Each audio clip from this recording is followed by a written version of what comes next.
Sa isang liblib na bayan sa Pilipinas, may alamat tungkol sa isang kasama sa kwarto. Isang hindi nakikitang nilalang na laging nananatili sa isang silid at nakabantay sa sino mang magpapalipas ng gabi doon.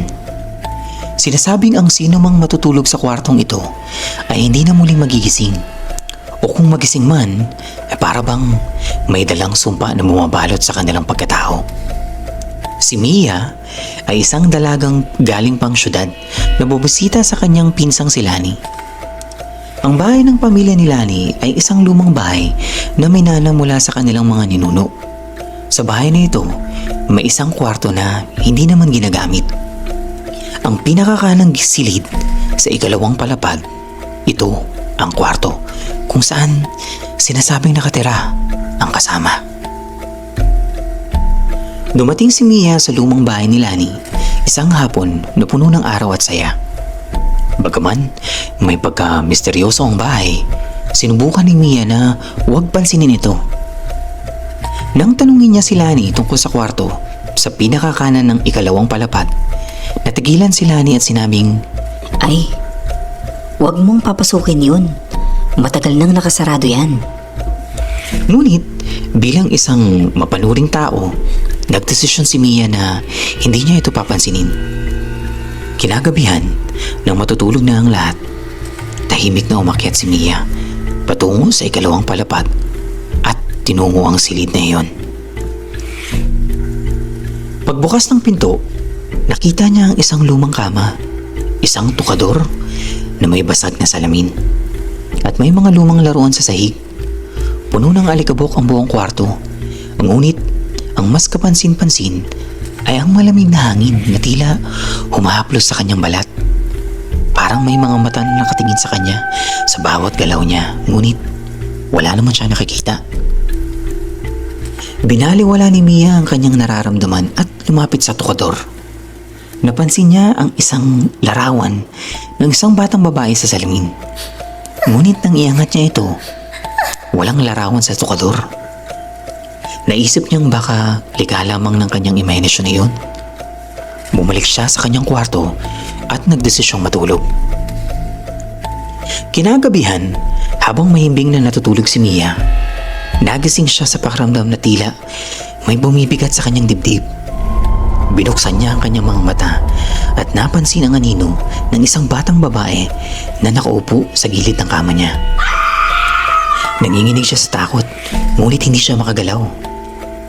Nakikita niya ang batang babae na tahimik na nakatingin sa kanya.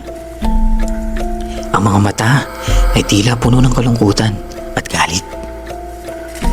Bakit ka nandito?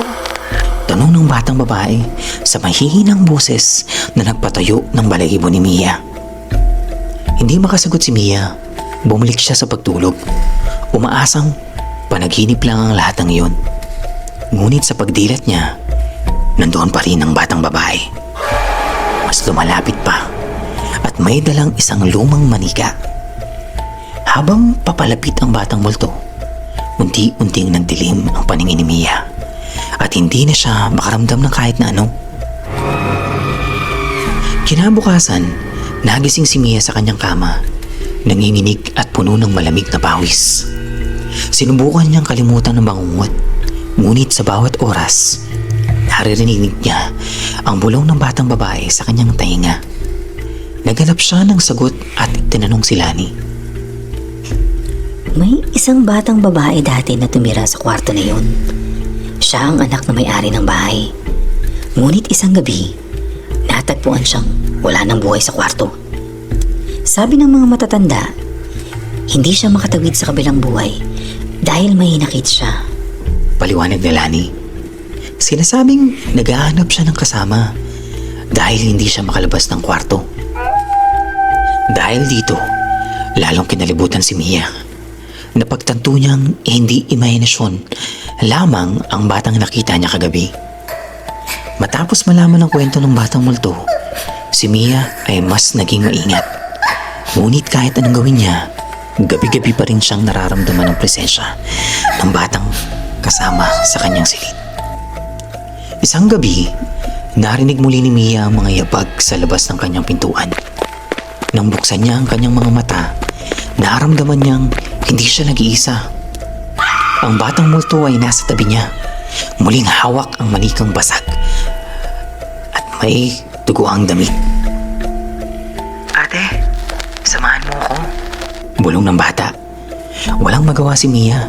Nakaupo siya, natatakot at hindi makagalaw. Sinubukan niyang sumigaw, ngunit walang boses ang lumalabas sa kanyang bibig. Napagdesisyon ni Mia na umalis ng bahay kinabukasan. Ngunit bago pa siya makaalis, narinig niya ang bulong ng bata sa kanyang tenga. Babalik ka, ate? Babalik ka. Pagkaalis ni Mia, dinala niya ang bangungot na iyon pagbalik sa syudad. Ngunit, bawat gabing umuulan at tahimik ang paligid, nararamdaman niyang may batang multo na nasa kanyang kwarto kahit saan siya pumunta. Pakiramdam niya ay sinusundan siya ng batang kasama sa kwarto. Maraming taon nang lumipas at kahit hindi na bumalik si Mia sa baryo, nananatili ang kanyang alaala, ang batang multo na humihiling ng kanyang pagdamay.